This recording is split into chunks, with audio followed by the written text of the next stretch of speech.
For our 10th anniversary, my husband handed me a midnight velvet cocktail in our Chicago penthouse.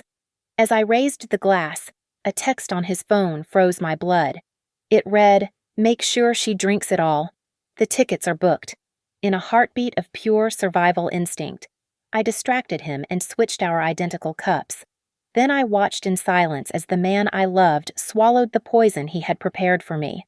My name is Clara, and I was 35 years old when I watched my husband prepare the drink intended to end my life. The storm outside was battering the floor-to-ceiling windows of our penthouse, turning the Chicago skyline into a blurred watercolor of gray and electric blue.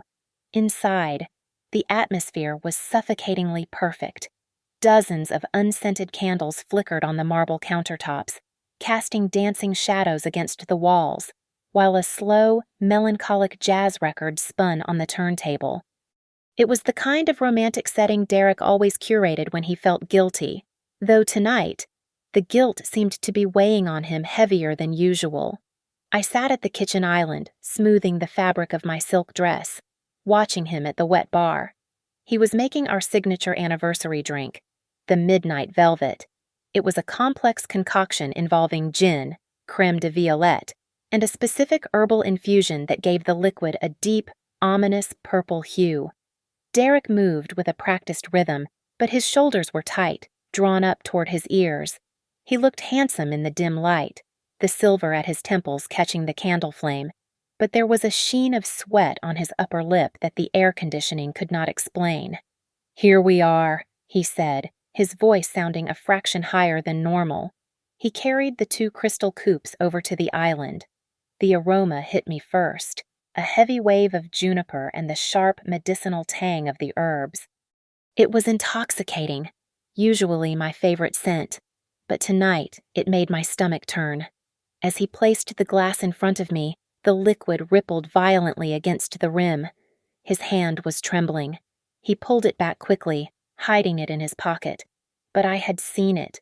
At that moment, I dismissed it as sentimentality. I thought perhaps 10 years of marriage still meant enough to him to make his hands shake. I reached for the stem of the glass, ready to toast to a decade of what I thought was love. Then, his phone screen lit up. It was sitting face up on the marble, right next to his coaster. The vibration was a harsh buzz against the stone. I did not mean to look, but the brightness drew my eye. The message was from a contact simply saved as F. The preview displayed the entire text, clear and horrifying. "Make sure she drinks it all. The tickets are booked." The world seemed to stop. The jazz music faded into a dull hum. A cold, prickling sensation washed over my scalp and down my spine. In a split second, the puzzle pieces of the last 6 months slammed into place. The way he would take phone calls on the balcony in the freezing cold, the new password on his laptop, the sudden interest in my life insurance policy. He was not shaking because of love. He was shaking because he was about to commit murder. I needed a second. Just 1 second. "Oops," I said, my voice surprisingly steady. I jerked my elbow, knocking the heavy crystal salt shaker off the edge of the island. It hit the floor with a loud crash, scattering salt across the dark wood. Derek jumped, his nerves clearly frayed. "Don't touch it. Clara, I'll get a towel," he said, turning his back to me to rush toward the pantry. This was it. My heart hammered against my ribs like a trapped bird. I reached out, my hands moving faster than my thoughts, and switched our 2 identical glasses. I slid his drink to my coaster and placed mine in front of his seat. I folded my hands on the counter just as he turned back around with a handful of paper towels. He cleaned the mess quickly, tossing the towels into the trash, and then raised his glass. "To us, Clara. To the next 10 years. To us," I echoed. I lifted the glass to my lips but held it there, feigning a sip. Over the rim of my cup, I watched him. He was staring at me, his eyes wide and intense, waiting for me to swallow. When he saw the glass touch my mouth, he seemed to relax. He tipped his head back and drank.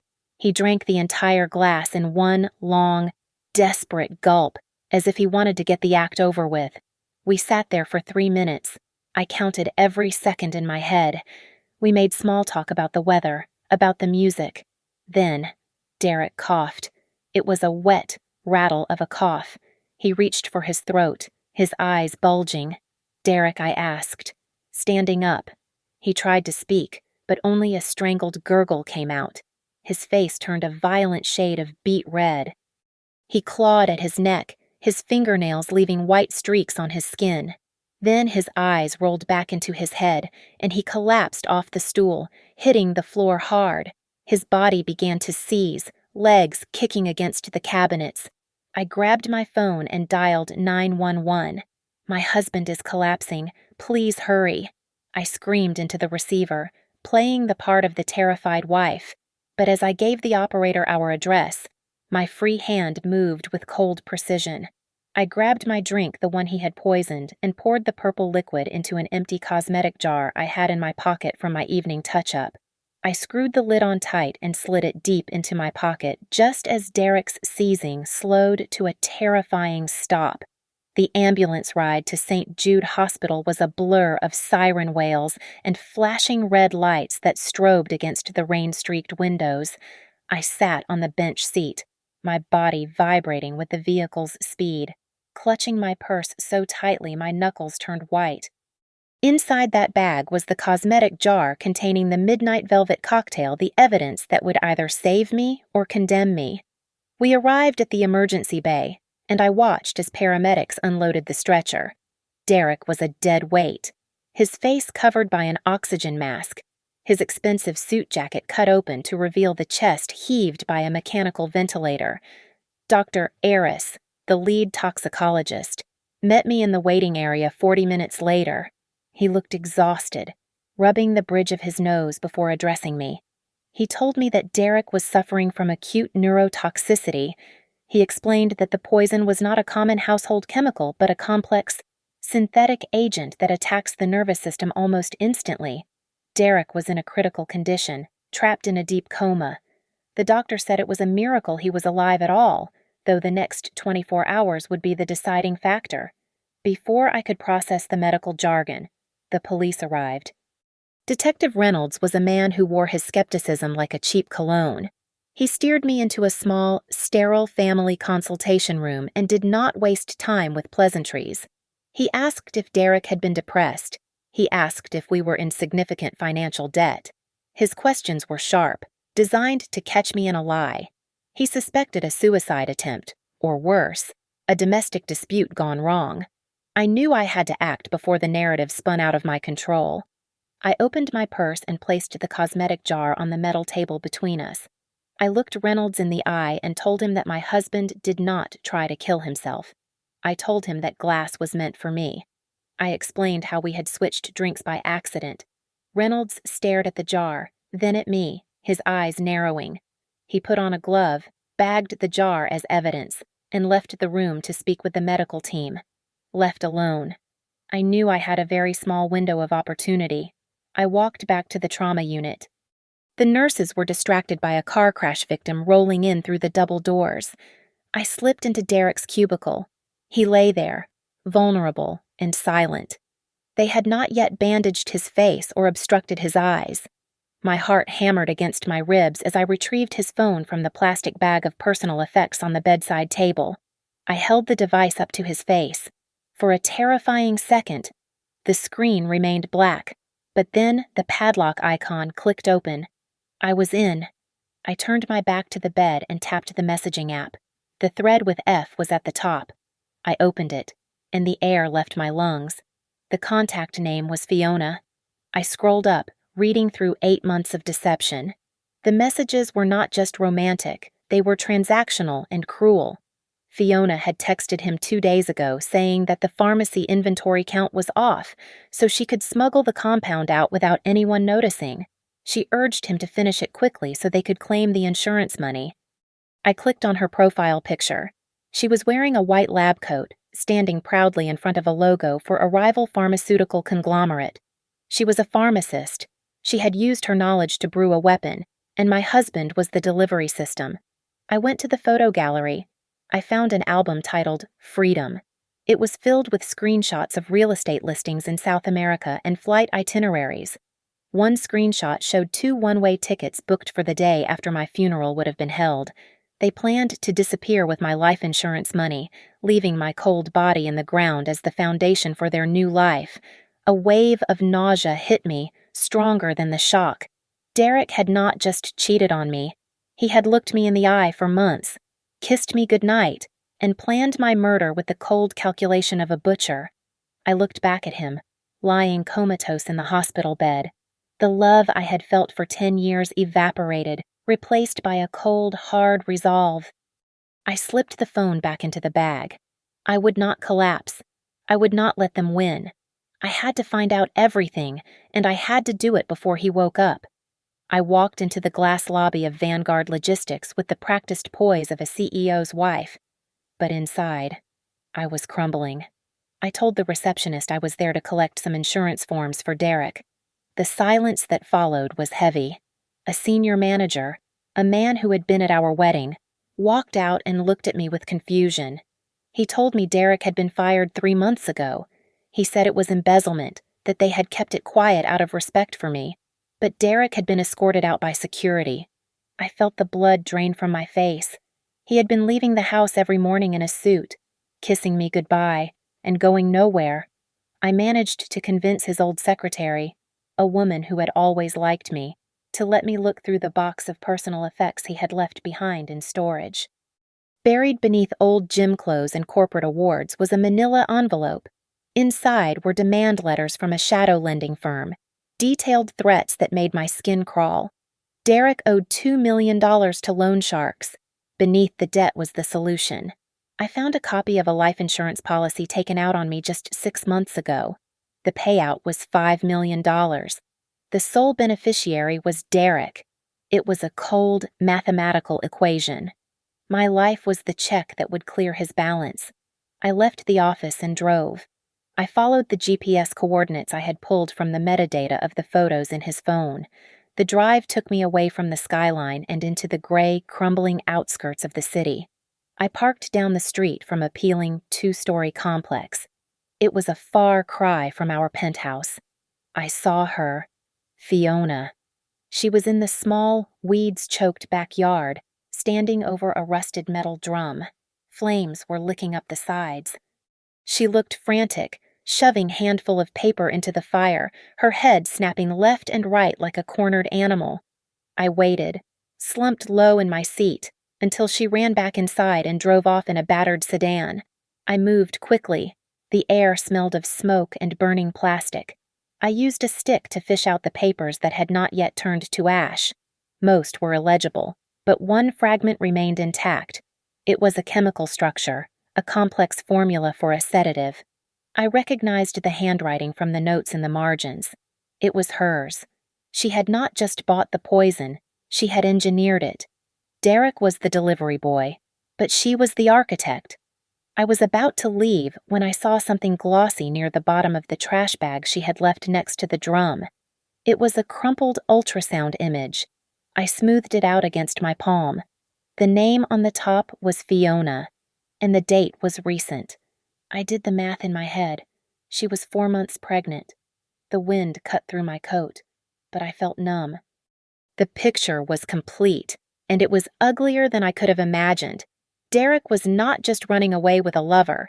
He was running away from a debt that would get him killed, and he was running toward a new family.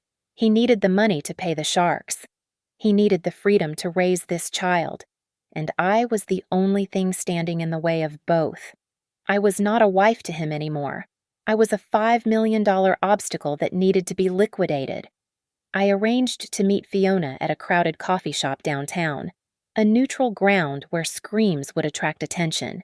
I wore a severe black suit and pulled my hair back tight, introducing myself over the phone not as Derek's wife, but as his attorney representing his estate following his incapacitation.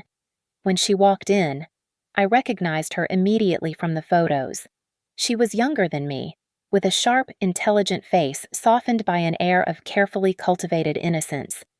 She wore a pastel cardigan and looked around nervously before sitting down, wringing her hands as if she were the one who had been wronged. She started the conversation with tears, dabbing at her eyes with a handkerchief. She told me how devastated she was to hear about Derek's condition, painting herself as a concerned friend who had just happened to lose touch. It was a sickening performance. I let her finish her monologue, watching her sip her latte, before I reached into my briefcase. I did not pull out a will. Instead, I slid a glossy printout across the table. It was the screenshot of the text message on Derek's phone. "Make sure she drinks it all." The color drained from Fiona's face so fast she looked like a ghost. Her tears stopped instantly. The innocent girl vanished, replaced by a woman with eyes hard as flint. I leaned forward and told her that I had the chemical formula she had tried to burn, and I had the cosmetic jar with the poison residue. I told her I was Clara, the woman she had tried to erase. Fiona did not apologize. She hissed at me, her voice low and venomous. She told me that I did not know him like she did.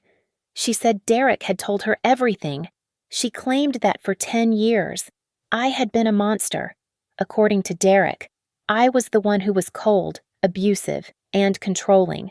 He had told her he was a prisoner in his own penthouse, that I monitored his spending and isolated him from his friends. He had sworn on his mother's grave that the poison was the only way to escape a woman who was slowly killing his soul. I sat back, stunned by the magnitude of the lie. Derek had not just played me. He had played her perfectly, too. He had painted a portrait of a villain so convincing that Fiona thought she was saving him, not murdering an innocent woman. He had weaponized her empathy to manufacture a murder weapon. But then, the cracks in her armor appeared. She began to tremble, not with sadness, but with rage. She let slip that she had no choice now. She told me that Derek had used her Social Security number to take out another loan, a massive one, because his credit was ruined. She said men had been coming to her apartment, banging on the door at 3 a.m. She was terrified, not of the police, but of the people Derek owed money to. I saw an opening. I leaned in and offered her a lifeline. I told her that if she testified against Derek, if she told the police that he forced her to make the toxin under duress, I would not press charges against her. I would help her. I just wanted the truth to bury him. Fiona looked at me, and for a second, I thought she would take the deal. But fear won out. She shook her head violently, grabbed her purse, and stood up. She told me I was crazy if I thought the police could stop what was coming. She said she would take her chances running rather than ratting on the people Derek was involved with. She fled the cafe, leaving her half-finished coffee on the table. I walked out onto the street 10 minutes later, feeling a new kind of chill. The busy sidewalk felt hostile. I kept looking over my shoulder, the sensation of eyes boring into my back making my skin crawl. Fiona's fear was contagious. It was not just a domestic tragedy anymore. There was a third player in this game, a shadow entity that wanted its money. My phone rang, cutting through the noise of the city traffic. It was the hospital. The nurse's voice was brisk and professional. She told me that Derek was awake. I pushed open the heavy door to the intensive care unit, the air inside smelling of antiseptic and stale fear. Derek was propped up against a mountain of pillows, a clear plastic oxygen mask strapped over his face. He looked gray, stripped of the charisma that had fooled me for a decade. When he saw me, his eyes widened, filling with a mixture of relief and terror. He pulled the mask down, his hands shaking violently, and began to babble before I even reached the bedside. He grabbed my hand, his grip clammy and weak. He swore to me that he had been a victim. He told me that Fiona was mentally unstable, a stalker who had become obsessed with him after a brief lapse in judgment on his part. He claimed she had forced her way into his life and that she must have slipped the poison into the drink herself when he was not looking because she wanted to eliminate the competition. He begged me to believe that he loved me, that he was just as much a target as I was. I pulled my hand away as if I had touched a hot stove. I did not yell. I simply reached into my bag and pulled out the file I had compiled. I tossed the papers onto his lap. They fanned out over the white sheets. revealing copies of his termination letter from Vanguard Logistics and the terrifying demand notes from the loan sharks. I told him to stop lying. I told him I knew about the $2 million he owed in gambling debts and the embezzlement that had cost him his career. The fight went out of him instantly. Derek slumped back against the pillows, looking like a puppet whose strings had been cut. He began to weep, a pathetic, heaving sound. He confessed everything. He admitted he was in deep with a group of dangerous men who ran an illegal gambling ring. He said they had threatened to kill us both, to burn the penthouse down with us inside, if he did not come up with the money by the end of the month. The life insurance policy was the only way out. Then he looked at me, his eyes pleading for a shred of understanding. He insisted that the dosage was never meant to kill me. He claimed it was calculated to put me in a coma for a few days, just long enough for him to stage a break-in and claim a payout for trauma or medical emergency, or perhaps stage a kidnapping gone wrong. He swore he never wanted me dead. I looked at him with absolute disgust. I asked him why. If he only planned a coma, he had booked one-way tickets to South America for the day after the incident. I told him that you do not flee the country if you are a grieving husband waiting for his wife to wake up. I told him I saw the texts. I knew they planned to step over my corpse on their way to paradise. Before he could invent another lie, the door swung open. Detective Reynolds marched in, flanked by 2 uniformed officers. He did not look at Derek. He looked straight at me. He told us that they had just come from Fiona's apartment. They had found her dead in her living room. He said it looked like a suicide, an apparent overdose. But the timing was suspicious given my statement earlier that day. My blood ran cold. I knew instantly that Fiona, the woman who had been terrified of the men banging on her door, did not kill herself. She had been silenced. She was the loose end, the chemist who knew too much. Either the loan sharks had cleaned up the mess to send a message, or Derek had arranged for a second contingency plan. The reaction from the bed was not grief. It was pure, unadulterated panic. Derek sat bolt upright, ignoring the monitors beeping in protest. His face went white. He looked from the detective to me, realizing that the wall of protection he thought he had was gone. He started screaming, his voice cracking with hysteria. He yelled that they were here. He screamed that they would not spare anyone. He tried to scramble out of the bed, tangling himself in the IV lines, shouting that we were all dead men walking. I stepped out of the hospital into the relentless Chicago rain, my phone vibrating in my hand like a warning. I looked down at the screen, expecting another update from the detective, but the number was blocked. The message was short and brutal. Your husband owes a life for a life, you or him. The threat was not abstract. I realized with a jolt of adrenaline that the Vipers, the loan shark syndicate Derek had foolishly entangled himself with, did not care who paid the debt, as long as it was paid in blood or money. I was no longer just a wife scorned. I was a target on a chessboard I had not asked to play on. I did not go home to cry. I went to war. My first move was financial survival. I sat in the back of my car and used my secure banking app to liquidate every joint asset we had. I moved the funds, totaling nearly $400,000, into a shell account in the Cayman Islands that I had set up years ago for emergency business consulting. If Derek or his creditors thought they could drain my accounts, they would find nothing but dust. Next, I called a private security firm that catered to the city's elite. By the time I arrived back at the penthouse, a team of 3 armed guards was already sweeping the perimeter. I paid triple their hourly rate to have a high-tech surveillance system installed immediately, turning my glass-walled home into a fortress, while the technicians drilled into the walls. I met with Vance, a private investigator recommended by my lawyer. Vance was a man who looked like he slept in his trench coat, but his eyes were sharp and missed nothing. I hired him to look into Fiona's death, convinced that the suicide narrative was a convenient cover. Vance worked fast. He returned to my apartment at 4 a.m. with a tablet in his hand. He told me that the security cameras at Fiona's apartment complex had been professionally wiped clean just minutes before the police arrived. However, Vance had canvassed the street and found a Tesla parked 2 houses down. He had hacked the Sentry Mode footage. He played the video for me. It showed a man exiting Fiona's back door, looking frantic, shoving a backpack into the passenger seat of a silver sedan.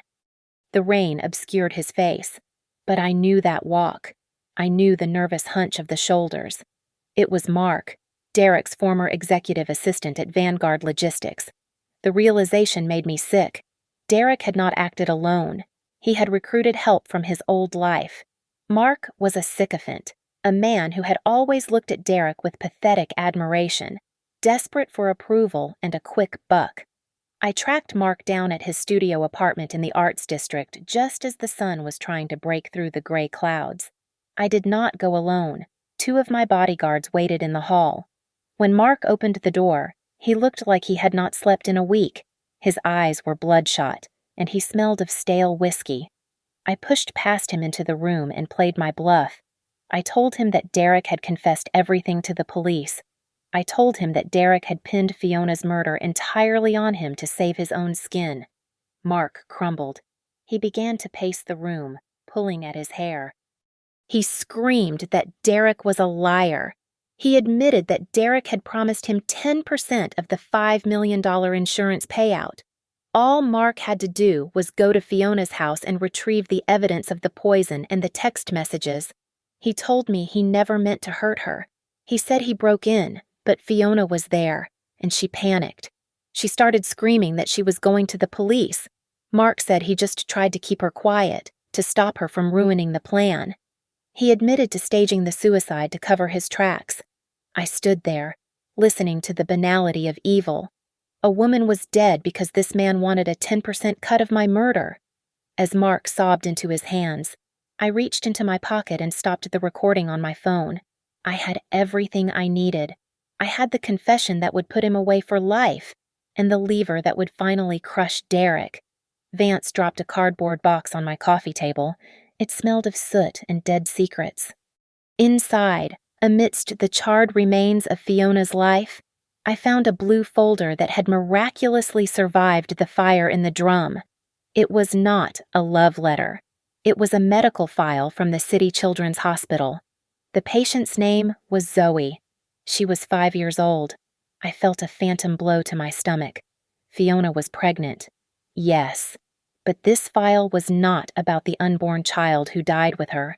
This was a living, breathing human being who had been on this earth for 5 years. I looked at the birth certificate clipped to the back. The father was listed as unknown, but the mother was a woman named Sarah, who I discovered from a quick search was Fiona's late sister. Then I found the paternity test tucked behind an immunization record. It was dated 6 months ago. The probability of paternity was 99.9%. The father was Derek. The narrative shifted violently beneath my feet. Fiona was not just a random woman Derek met at a pharmacy. She was the aunt of his secret illegitimate child. She had likely tracked him down to demand help for her niece. And somehow, amidst the blackmail and the desperation, they had formed a twisted alliance. I read the diagnosis. Zoe had a severe congenital heart defect. She was in heart failure. The estimated cost for the reconstructive surgery and post-operative care was astronomical. It was money a pharmacist and a man drowning in gambling debt did not have. I understood it then. The $5 million policy on my life. It was not just for the gambling debts. It was the price of a heart. Derek was going to butcher me to save his daughter. He was not just a greedy sociopath. He was a desperate father who had decided that my life was worth less than hers. I drove to the hospital in a daze. I needed to see her. I needed to see the reason I almost died. I lied my way into the pediatric intensive care unit, claiming to be a distant relative. Zoe looked so small in the hospital bed, swallowed up by tubes and wires. Her skin was translucent, blue veins mapping a roadmap of pain across her temples. The rhythmic beeping of the monitor was the only sound in the room. Then she opened her eyes. I stopped breathing. They were Derek's eyes, the same shape, the same hazel flecks that I had fallen in love with a decade ago. She looked at me with a weary curiosity, too tired to even lift her head. I stood at the foot of the bed, paralyzed by a war waging inside my soul. Part of me, the part that was bleeding from betrayal, wanted to walk away. I wanted to let Derek's legacy wither and die. I wanted to punish him by letting him lose the one thing he was trying to save. It would be the ultimate revenge, an eye for an eye, a life for a life. He tried to kill me. Why should I save his bloodline? But looking at Zoe, gasping for air that her broken heart could not circulate, I realized that would make me no better than him. Derek was willing to kill an innocent woman to save his child. Was I willing to let an innocent child die to hurt my enemy? I reached out and touched her small, cold hand. She squeezed my finger weakly. In that moment, the rage calcified into something colder, stronger. I would not let Derek win.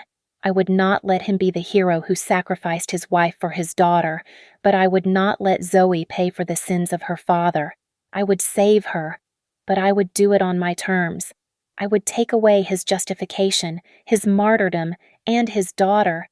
I walked out of that room not as a victim, but as the only person in this entire tragedy who still had a soul. The atmosphere outside Derek's hospital room had shifted from medical urgency to criminal containment. A uniformed officer stood by the door, arms crossed, his presence a stark reminder that my husband was no longer just a patient, but a suspect in a homicide investigation. I nodded to the guard and pushed the door open. Derek was awake, staring at the ceiling. He looked hollowed out, a shell of the man who had toasted to our future less than 24 hours ago. When he looked at me, he didn't try to lie anymore. The fear in his eyes was primal. I didn't say a word. I simply walked to the side of the bed and held up my phone. On the screen was the photo of Zoe I had taken at the pediatric unit, intubated and fragile. The reaction was immediate and visceral. Derek made a sound that was half sob, half wail. He tried to reach for the phone, but the handcuffs chaining his wrist to the bed rail pulled him back with a metallic clatter. He collapsed back against the pillows, tears streaming down his face.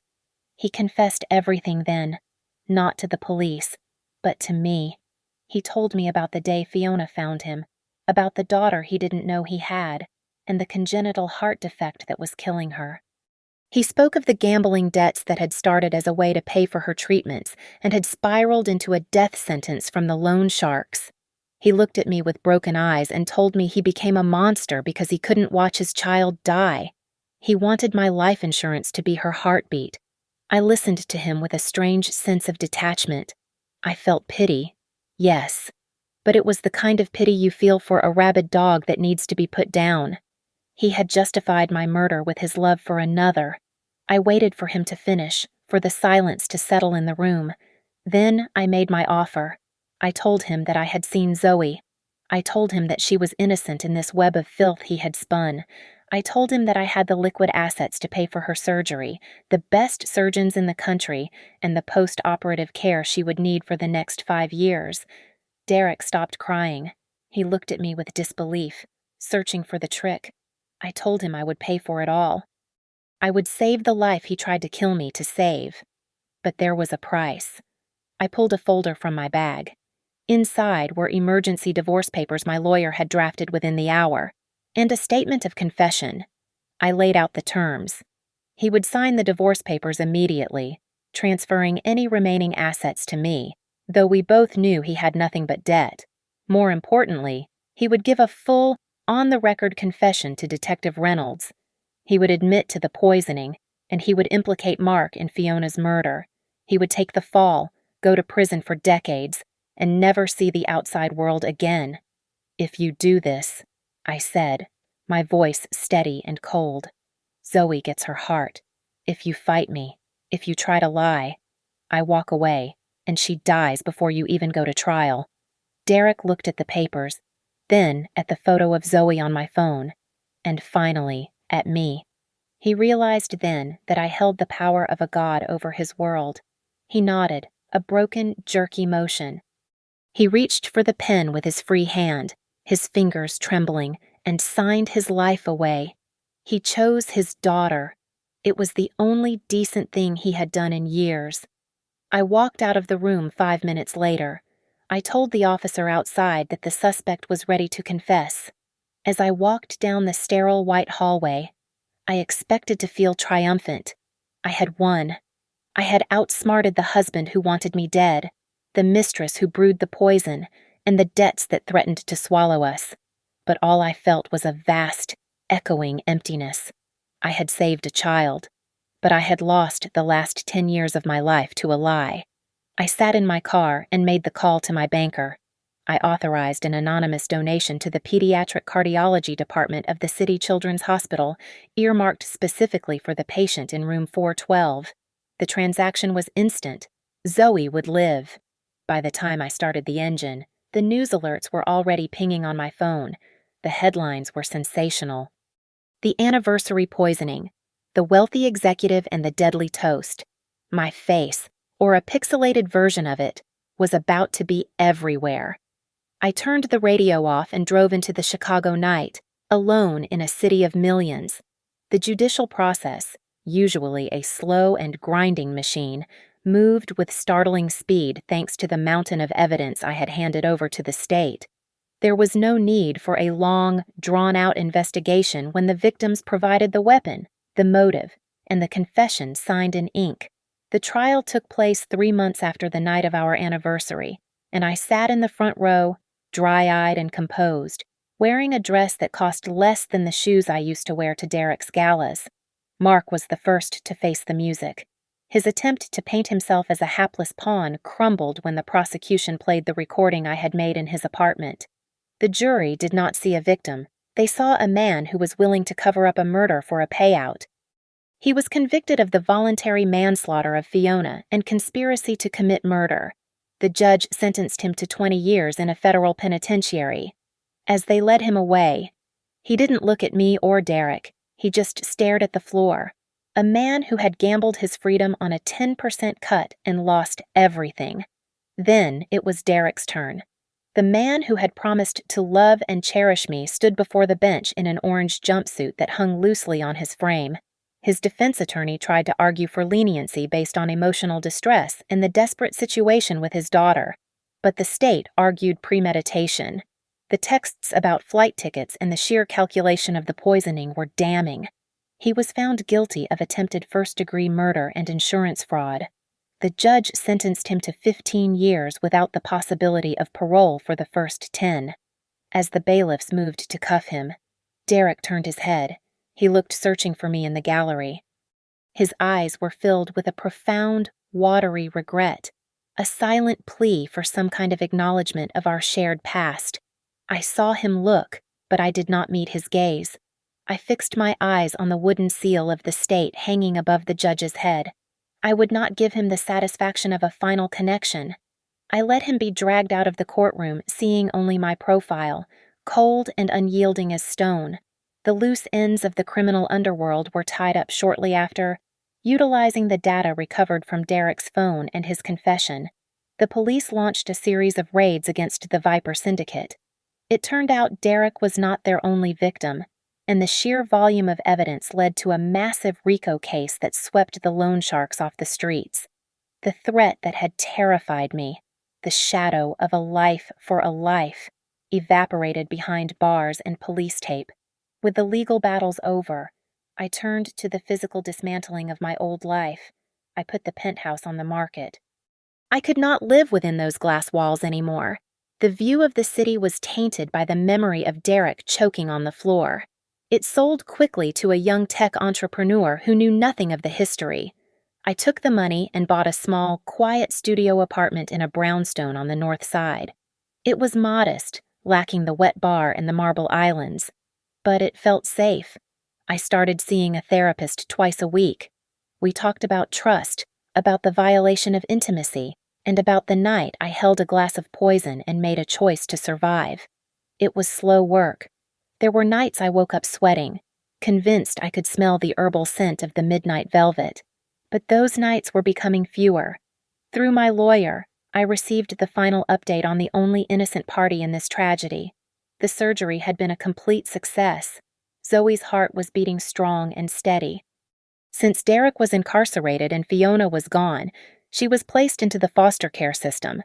But I had intervened one last time, utilizing my connections and a significant donation to a legal aid fund. I ensured she was placed with a family I had vetted through private investigators, a kind couple who could not have children of their own. I signed the papers to finalize the adoption support anonymously. I would never meet her again, and she would never know that the woman her father tried to kill was the reason she was alive. It was better that way. It has been exactly 365 days since the night the lightning struck my penthouse and shattered my marriage. I sat in the corner of a small, unassuming coffee shop in the Andersonville neighborhood, a place far removed from the pretension of my old life. The table was wobbly, and the coffee was served in a chipped mug, but I loved it. It felt real. On the table in front of me, next to my half-read novel, sat a white envelope. It had been forwarded to me by my lawyer earlier that morning.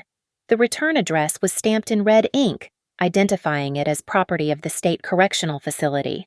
It was from Derek. For a moment, I just looked at it. I traced the jagged lines of his handwriting with my eyes. I imagined what was inside. Perhaps it was another confession, or maybe a plea for forgiveness, or perhaps just another manipulation attempt from a man who had 15 years of silence ahead of him. In the past, I would have ripped it open, desperate to understand the why of it all. But today, I realized I did not care. I did not need his words to validate my pain or his apologies to grant me closure. I reached into my purse and pulled out a small box of matches I kept for lighting candles in my new studio. I struck one against the side of the box. The flame flared up, bright and eager. I held the corner of the envelope to the fire. The paper curled and blackened, the fire eating away his name and his prison number. I dropped the burning letter into the heavy glass ashtray on the table and watched it turn to ash. I did not feel hate. I did not feel anger. I felt a profound, quiet indifference. I had chosen to erase him. As the last wisp of smoke drifted up toward the ceiling, a sound caught my attention. At the table next to mine, a young woman was crying. She was huddled over her phone, whispering furiously about betrayal and lies, her mascara running down her cheeks. She looked so young, so heartbroken. I felt a pang of sympathy, a ghost of the pain I used to carry. I caught her eye as she looked up, wiping her face. I offered her a soft, steady smile. I wanted to tell her that she would survive, that the pain was temporary, but my smile seemed to say enough. She straightened up, took a deep breath, and nodded back at me. I paid my bill and walked out onto the street. The Chicago wind was brisk, but the sun was shining with a brilliance that made the pavement sparkle. I merged into the flow of the afternoon crowd, just another face in the city, anonymous and free. I stopped at a flower bucket outside a bodega. I picked out a massive bunch of sunflowers, their petals exploding in vibrant yellow. They were the opposite of the dark, purple cocktail that had almost ended me. They were a symbol of light, of turning toward the sun no matter how dark the night had been. I held the flowers against my chest and pulled my phone from my pocket. I scrolled through my contacts one last time. I found the numbers for Derek's parents and his sister. My thumb hovered over the screen. I did not hesitate. Block, block, block. I put the phone away. I realized then that the best revenge was not seeing Derek rot in a cell, though justice had been served. The true revenge was living a life so full, so happy, and so complete that there was no room left in it for the man who tried to destroy me. I took a deep breath, filling my lungs with the cold, fresh air, and stepped forward into the sunlight. Thank you so much for listening to my story. I would love to know where you are tuning in from, so please leave a comment down below and share your thoughts on Clara's journey. If you enjoyed this story, please make sure to subscribe to the Lily Revenge Stories channel, like this video, and hit the hype button to help us share these stories with even more people.